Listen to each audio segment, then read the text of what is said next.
स्वागत है आपका और एक नए वीडियो में और एक नए टॉपिक के साथ। Erdogan party losses Istanbul and Ankara election, Erdogan losses face major गौरवालिया। अच्छा हुआ, जो हुआ ठीक हुआ। ये मेजर गौरवालिया बताएंगे क्यों ठीक हुआ। वीडियो दोस्तों लास्ट तक जरूर देखना, आशा करेंगे पसंद आएगा, और पसंद आए तो लाइक और शेयर जरूर से कर दीजिएगा। और चैनल पर पहली बार आए सब्सक्राइब नहीं किया तो सब्सक्राइब भी जरूर से कर दीजिएगा। चलिए स्टार्ट कर। जय हिंद दोस्तों, मैं हूं मेजर गौरवालिया और आप देख रहे हैं मेजरली राइट। दोस्तों, जो तुर्की है ना, तुर्की की कुछ खास हरकतें हैं जो आपको जानना बहुत ज़रूरी है। सबसे पहली हरकत जो तुर्की की है ये है कि कश्मीर के मामले में पाकिस्तान का साथ देना। दूसरी, अजरबैजान को हथियार देना, उनको ट्रेनिंग देना, उनको पैसा देना। तीसरी, उसकी जो सबसे खतरनाक हरकत है वो दोबारा ऑटोमन एम्पायर को, जो एक ज़माने में ऑटोमन एम्पायर हुआ करता था, बहुत बड़ा एम्पायर हुआ करता था, उसको दोबारा जिंदा करने के चक्कर में एर्दोगान ने अपनी वाट लगवा ली भाई। उसने लड़ाई कर ली डायरेक्टली सऊदी अरब से। अब सऊदी अरब से जो उसने लड़ाई करी है तो उसने बोला है कि ये लड़ाई किस मामले पर है, लड़ क्यों रहे हैं आखिर।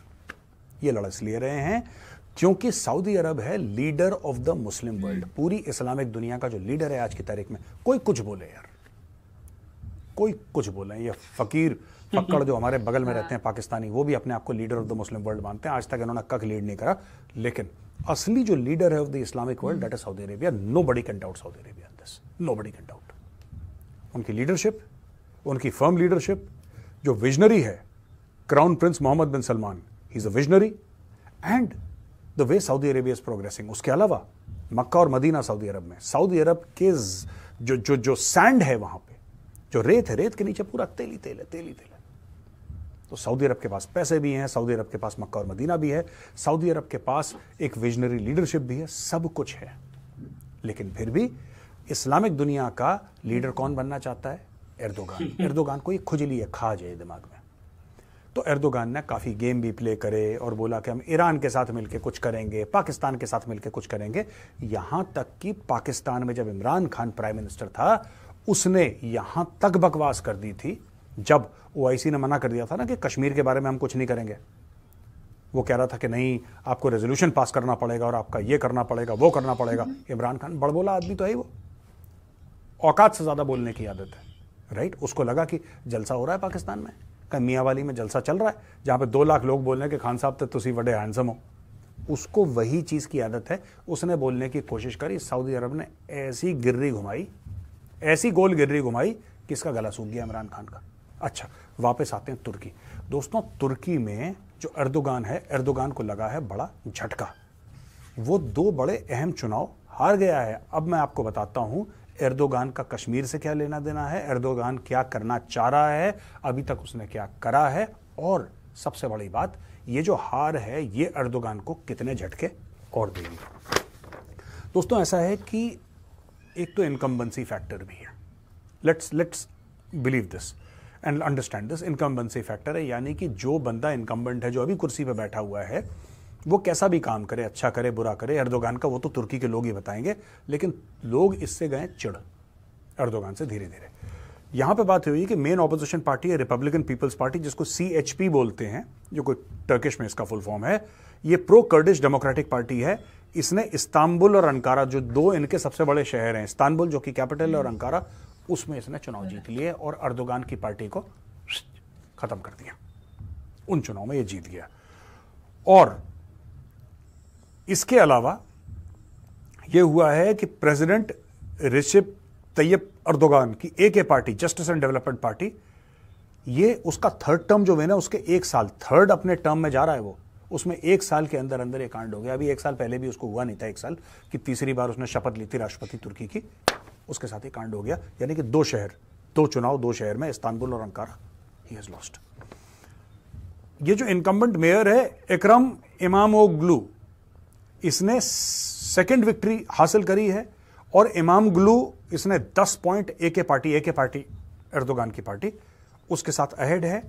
और 21 सालों में दोस्तों, 21 सालों में AK पार्टी जो कि एर्दोगान की पार्टी है, उसका पहला लॉस है। आप समझ लो, 21 साल से वो पार्टी लोकल इलेक्शन नहीं हारी थी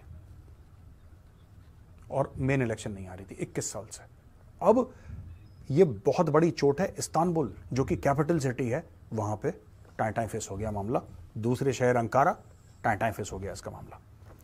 और इकरम इमामोगलू और मंसूर यवास ये जो है बंदा अंकारा का, इस्तांबुल में तो ये इकरम इमामोगलू जीता और अंकारा में जीता मंसूर यवास। 59% ऑफ द वोट इसने लिया। इसके सपोर्टर सड़क पे आ गए, भंगड़े शंगड़े डालने शुरू कर दिए, रोड ब्लॉक कर दी पूरी की पूरी कि जाओ अर्दोगान ऐश करो, तुम्हारी पुलिस भी ऐश करे, तुम भी ऐश करो। और यहां पे ये हो गया। कहते हैं कि ये दोनों के दोनों बड़े क्रूशियल कैंडिडेट्स हैं। 2028 में दोबारा इलेक्शन होने वाला है। सीएचपी की जो विन है वो प्रोजेक्टेड है। बाकी इनके बड़े शहर हैं, इजमीर है, बुरसा है, अदाना है, अंतालिया है, हर जगह इनकी विन के बारे में बातचीत हो रही है। और अब ये लोग ये कह रहे हैं कि 77% वोटर टर्नआउट हुई है तुर्की में। अब लोग ये कह रहे हैं कि यार अर्दोगान का ना मैटर हिल गया है, अर्दोगान का मैटर हिल गया है। Now Erdogan has lost the winning touch, ऐसा लोगों का कहना है। अब वो जो हुआ था अर्दोगान का कि ऑटोमन, देखो ये सब झूठी बातें होती हैं, ऑटोमन एम्पायर ना, ये सब झूठी बातें। फरेब है 420 है, पता नहीं लोग इसमें पढ़ते क्यों, मुझे एक बात समझ में नहीं आता। मुझे ये खलीफा बनना चाहता है पूरी इस्लामिक दुनिया का। नहीं बन सकते यार, नहीं बन सकते। और बाहर से कोई नहीं कि मैं कोई हिंदू बोल के ऐसा कह रहा, नहीं, मुसलमान तुम्हें बिलीव नहीं करते कि तुम खलीफा बनने लायक हो यार। अगर कोई लीडर है मुस्लिम वर्ल्ड का तो मैं मानता हूं 2 मुल्क हैं, एक तो सऊदी अरब तो है ही नंबर 1 पे, उसके साथ साथ यूएई है। I think Saudi Arab and UAE are the true leaders of the Muslim world, with Saudi Arab obviously having the advantage because Saudi Arab के पास मक्का और मदीना। ये इसके पास ना तेल, इसके पास ना 2 होली प्लेसेस मक्का और मदीना, इसके पास ना पैसा, इसके पास ना कुछ। ये बेगानी शादी अब्दुल्ला दीवाना करके ये हर जगह अर्दोगान। कश्मीर का बड़ा नाम लेता था ये, इसने आजकल लेना बंद कर दिया। मुझे तो ऐसा लगता है दोस्तों कि डॉक्टर जयशंकर को फ़ोन करना चाहिए प्रेसिडेंट अर्दोगान को और ये बोलना चाहिए कि योर एक्सेलेंसी, आप कश्मीर को छोड़ो यार, तुम्हारे हाथ से तुम्हारी सत्ता निकल रही है। 2028 में अगर तुम चुनाव लड़ोगे तो तुम बुरी तरीके से हारोगे। तुम्हारी पार्टी एक पार्टी है, वो हार जाएगी, तुम हार जाओगे चुनाव। तुम किन मैटर्स में फंस गए यार? कश्मीर में ये करेंगे, अजरबैजान में ये करेंगे, और फिर से ऑटोमन एम्पायर को हम लोग बड़ा कर देंगे और सऊदी अरब को हम हिला देंगे और ये कर, नहीं। इन सब के लिए बहुत पैसा चाहिए, इन सब के लिए विजनरी लीडरशिप चाहिए, इन सब के लिए इतना पैसा चाहिए कि आप किसी को दे पाएं वो पैसा, आप लोगों को ओब्लाइज कर पाएं। वो पैसा सऊदी अरब के पास है, वो पैसा यूएई के पास है, तुर्की के पास थोड़ा है पैसा। तो ये मैं आज आपको बताना चाह रहा था दोस्तों। बहुत बड़ी खबर है कि ये 2 मेन चुनाव, इस्तांबुल और अंकारा, दोनों के बहुत बुरी तरीके से, ऐसा नहीं कि लो मार्जिन से हारा है, ये मोटे मार्जिन से हार गया। और इसकी पार्टी को 21 साल के बाद हार का सामना करना पड़ा। और लोकल तुर्की लोग ये कह रहे हैं, लोकल जो तुर्क लोग हैं वहाँ के तुर्की के, वो ये कह रहे हैं कि साहब अब इसका जो पतन है ना, ऊपर से नीचे गिरने वाला प्रोसेस, ये शुरू हो गया।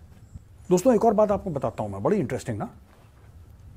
यहाँ पे इसने तुर्की में क्या करा, भारत के खिलाफ काम करते करते ये इतना पागल हो गया कि कुछ जो कश्मीर के थे, जो भारत के खिलाफ थे, जो भारत के खिलाफ वायलेंस की बात करते थे, जो पाकिस्तान की बड़ी हिमायत करते थे और भारत के खिलाफ जिसको कहना है जहर उगलना, ये सब, इनको कहां पे कौन बैठा था, इनको कौन बैठ के खिलाता है? एर्दोगान बैठ के खिलाता है तुर्की में।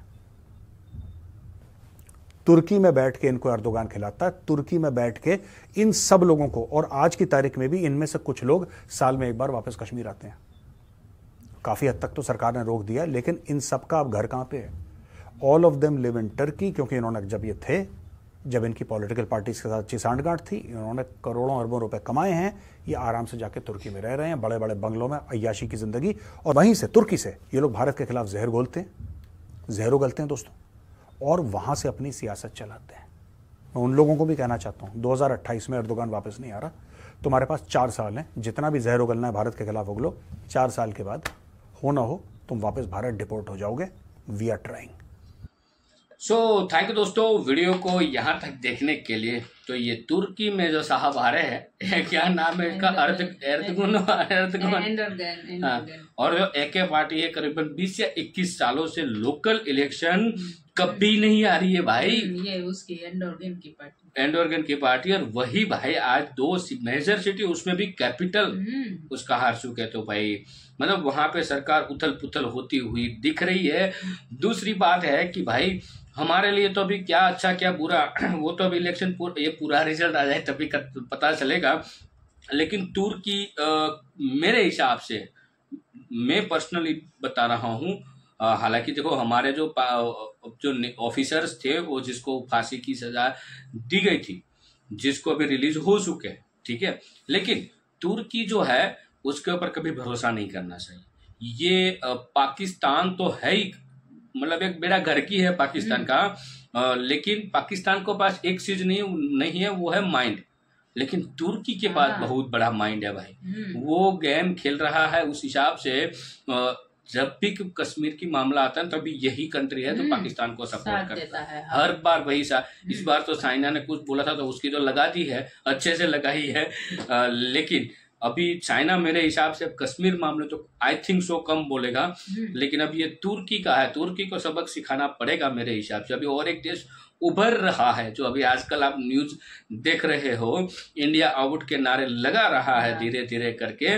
मैंने 1 महीने पहले के वीडियो में जिक्र किया था, और वो समय था आई थिंक वर्ल्ड कप के टाइम पे, वो था बांग्लादेश, जो वो भी अभी कॉपी पेस्ट कर रहा है मुइजू साहब की, मालदीव की कॉपी करना चाहते हैं। वहां पे भी बहुत सारी पार्टी है, उनमें से 2 पार्टी है जो इंडिया आउट के नारे लगा रहे हैं कि उसको सत्ता में आना है, लेकिन अब उसको भी सबक सिखा। यहाँ पे इस वीडियो में जिक्र आया बिकॉज ऑफ मुस्लिम कंट्री है इसलिए, लेकिन ये पाकिस्तान जैसे जाहिल और तुर्की और चाइना, इन सारे कंट्री से मैं तो हमेशा दूर। हाँ, घूमना जाना तो चाइना जा सकते हो, इन 2 कंट्री में मत जाना, चाइना आराम से जाओ, वहां पे वो इतना ज्यादा टेंशन नहीं है, लेकिन इन कंट्री को तो भूल ही जाओ। मैं तो बोल रहा हूँ इसको ही बॉयकॉट कर दो अभी। और तुर्की को तो पूरे मुस्लिम वर्ल्ड का मतलब आका बनना है। अरे तुर्की को नहीं, हमारे पड़ोसी मुल्क, उसको तो वो भूत सवार ही है, लेकिन तुर्की को भी मतलब कभी नहीं बन सकता, एम्पायर फिर से खड़ा करना, कभी नहीं बन सकता। ऑटोमन एम्पायर सऊदी अरबिया से पंगा ले लिया, मतलब खत्म। तुर्की तो देखो कहीं ना कहीं हाथ पैर तो मारने ही पड़ेंगे, तो वो कर रहा है धीरे धीरे करके, देखते हैं आगे क्या होता है। बाकी दोस्तों वीडियो आपको कैसी लगी कमेंट में लिखकर आप हमें जरूर बता दीजिएगा। फिलहाल आपसे विदाई ले रहे हैं, लेकिन मिलते हैं और एक नए वीडियो में आपके साथ। टिल देन जय हिंद, जय भारत।